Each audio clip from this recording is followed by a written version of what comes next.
Good day mga pads! Welcome to Padiscarte High TV. At kung naaalala nyo, nung nakaraan, ayan, ito yung lumang unang video natin. Si Mang Ben ay naghahanda ng weed killer para i-apply doon saan nga ba?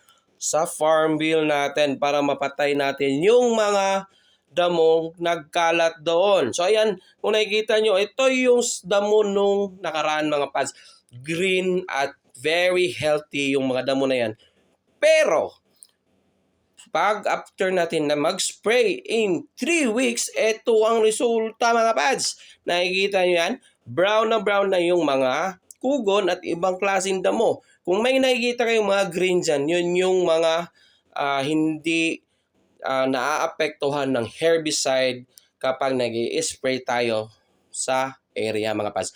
Pero, may pero dyan, alam nyo na, madali silang kontrolin kasi yung ibang damo namatay na, yun na lang yung puputulin mo tsaka kukontrolin mo every time na uusbong sila. Kasi itong tinamaan ng spray natin mga pads, for sure, ay 3 months hindi makakabalik na mayabong ang mga damong ito.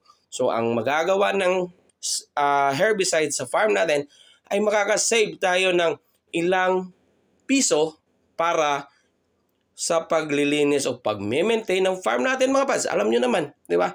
Sa farm, kailangan matipid tayo at hindi tayo magastos. Ito yung kagandahan sa herbicide, lalo na't mayroong saging, mayroong buko. Kumbaga, intercropping yung ginagawa natin. So, kailangan natin ng farm maintenance. So, ito yung ginagawa natin mga pads. Nung nakaraan, medyo napabayaan, so pinatapas muna natin at hinintay na umusbong at saka nag-apply ng herbicide. Kasi kung a-apply tayo ng mayabong na yung damo, ay para ring walang epekto. At saka it will take time kasi susuungin mo lahat ng damo na yan. Ito yung resulta ngayon mga pads. Kung nakikita nyo, meron pang mga green na kugon. Ito yung hindi napuruhan nung nag-spray tayo. So, as the label said, kailangan natin mag-apply after few days na nag-apply tayo ng unang spray. Kailangan natin mag-spray ulit para to make sure na mauubos lahat ng mga damo hindi napuruhan.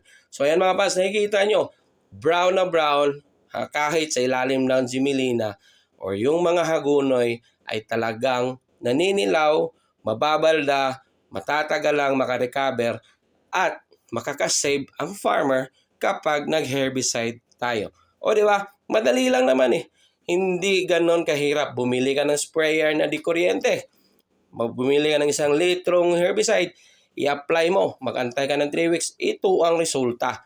Ayan mga pas, brown na damo. Hindi ko i-mention yung brand ng herbicide kasi meron tayong kanya-kanyang decision kung anong brand ang gagamitin natin ngayon.